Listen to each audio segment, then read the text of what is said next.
ತಾ ಹೇಳಿದನಲ್ಲವೇ, ನಾ ಕೈ ಬಿಡೇನು, ನಾ ಕೈ ಬಿಡೇನು. ಆ ಮಾತು ಹೇಳಿದನಲ್ಲ, ತಾ ಹೇಳಿದನಲ್ಲವೇ.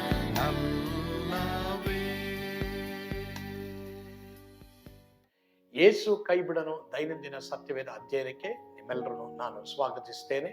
ಇಂದು ನಾವು ವಿಮೋಚನ ಕಾಂಡ 9:31-35 ವಚನ, ಅವನು ಇಸ್ರಾಯೇಲರನ್ನು ಹೋಗಗೊಡಿಸಲೇ ಇಲ್ಲ, ಈ ವಿಷಯದ ಕುರಿತು ನಾವು ಇಂದು ಮಾತನಾಡ್ತೇನೆ. ಈಗ ಸತ್ಯವೇದವನ್ನ ನಾವೆಲ್ಲರೂ ಗಟ್ಟಿಯಾಗಿ ಓದ್ಕೊಳ್ಳೋಣವಾ? ಓದೋಣ.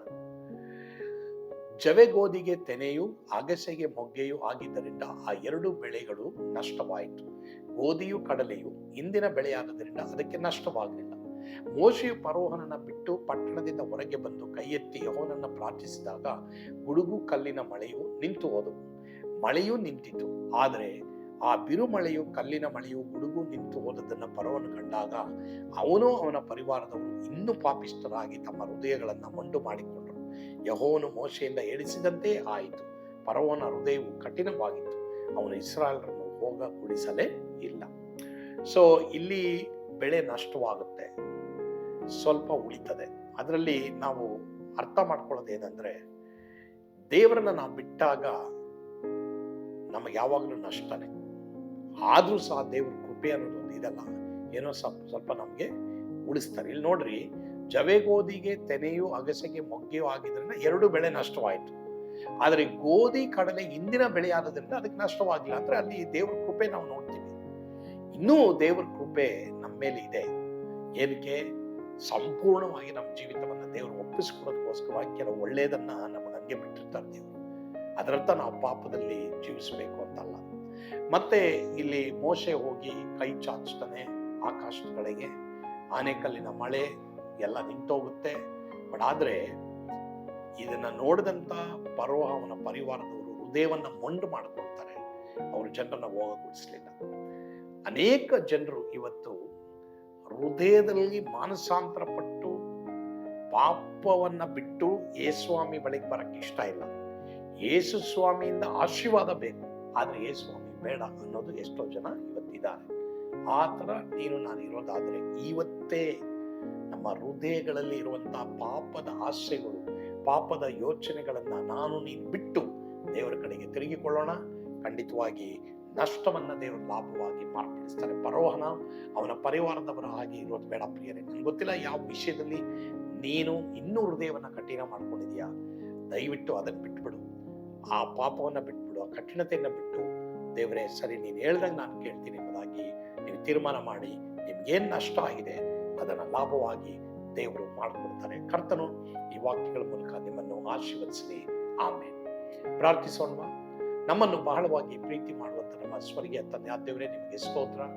ಹೌದು ಸ್ವಾಮಿ, ನಮಗೆ ಪ್ರಾರ್ಥನೆ ಕೇಳಿದಾಗ ನಾವು ದೇವರೇ ಕೇಳಕ್ಕಿಂತ ಮುಂಚೆ ಪ್ರಾರ್ಥನೆ ಮಾಡ್ರಿ ಎಂಬುದಾಗಿ ನಾವು ಹೇಳೋದು ಮಾತ್ರ ಅಲ್ಲ, ದೇವರನ್ನ ಅದಕ್ಕೋಸ್ಕರವಾಗಿ ಹಿಂಬಾಲಿಸೋದಲ್ಲ, ಆದರೆ ಸಂಪೂರ್ಣವಾಗಿ ನಿನ್ನ ಶಿಷ್ಯರಾಗಿ ಹಿಂಬಾಲಿಸುವಾಗೆ ಎಲ್ಲರಿಗೂ ಕೃಪೆ ಕೊಡಪ್ಪ ದೇವರೇ. ನಿನ್ನನ್ನು ಬಿಟ್ಟಂದಿನಿಂದ ಯಾರ್ಯಾರಿಗೆ ಏನೇನು ನಷ್ಟವಾಗಿದೆ ಗೊತ್ತಿಲ್ಲ, ಆ ನಷ್ಟವನ್ನ ಲಾಭವಾಗಿ ಎಲ್ರಿಗೂ ನೀವು ಮಾರ್ಪಡಿಸು.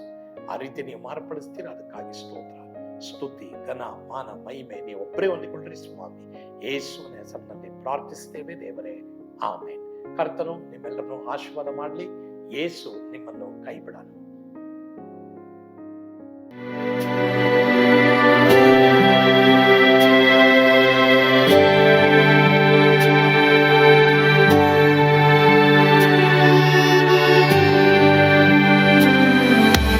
ನಾನು ಪಾತ್ರದಲ್ಲಿ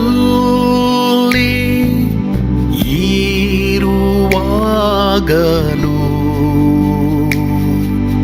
ನೀನು ಪಾಯಪಾಟು ಓಡಬಾರದು. ನನ್ನ ಮಾತನಂಬಿ ಸ್ಥಿರವಾಗಿರು.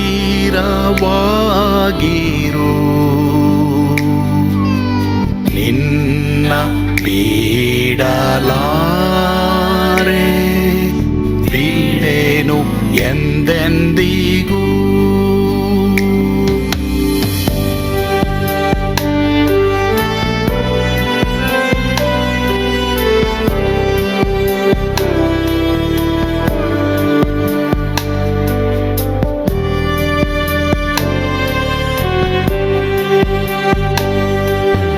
ನಾ ಕೈ ಬಿಡೇನು, ನಾ ಕೈ ಬಿಡೇನು, ಆ ಮಾತು ಹೇಳಿದನಲ್ಲ, ತಾ ಹೇಳಿದನಲ್ಲವೇ.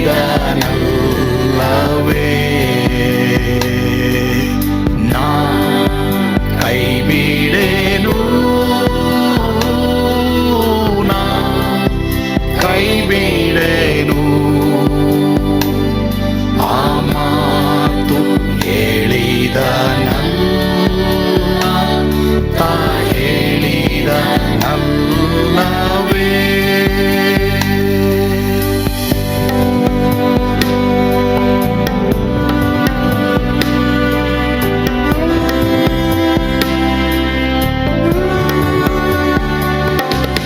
ಸುತ್ತಲೂ ಹೂಗಳು ಬಾಡಿ ಹೋದರು,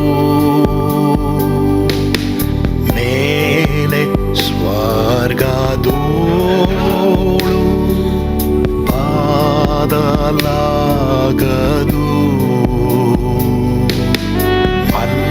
ಅಲ್ಲಿಂದೇಸು ಸ್ವಾಮಿ ಬಾರುವಾತನು, ನನ್ನ ಬಿಡಲಾರ, ನನ್ನನ್ನು ಕೈ ಬಿಡಲು. ನಾ ಕೈ ಬಿಡೇನು, ನಾ ಕೈ ಬಿಡೇನು, ಆ ಮಾತು ಹೇಳಿದನಲ್ಲ, ತಾ ಹೇಳಿದನಲ್ಲವೇ.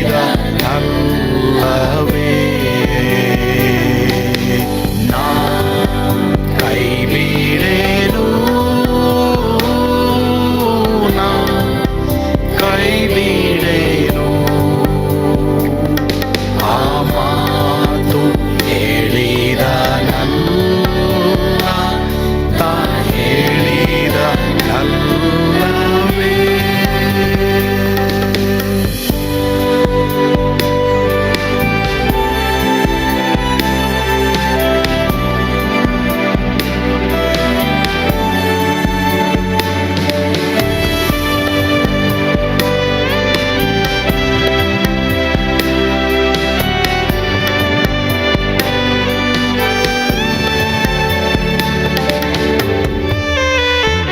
ಮುಂದೆ ಬಾವು ಕಷ್ಟ ಬಾರುತ್ತಿದ್ದರು, ಬಾಯ ಪಾಡಲಾರೆ, ಸ್ವಾಮಿ ಇದ್ದಾನೆ. ಬಾಲವಾಗಿ ನಿಂತು ಹರ್ಷಗೊಳ್ಳುವೆ, ಸ್ವಾಮಿ ಬಿಡಲಾರ, ಸ್ವಾಮಿ ನನ್ನ ಕೈ ಬಿಡಲು. ನಾ ಕೈ ಬಿಡೇನು, ನಾ ಕೈ ಬಿಡೇನು, ಆ ಮಾತು ಹೇಳಿದನಲ್ಲ, ತಾ ಹೇಳಿದನಲ್ಲವೇ.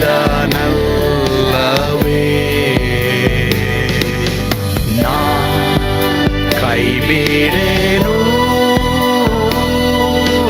ನಾ ಕೈ ಬಿಡೇನು, ಆ ಮಾತು ಹೇಳಿದನಲ್ಲ, ತಾ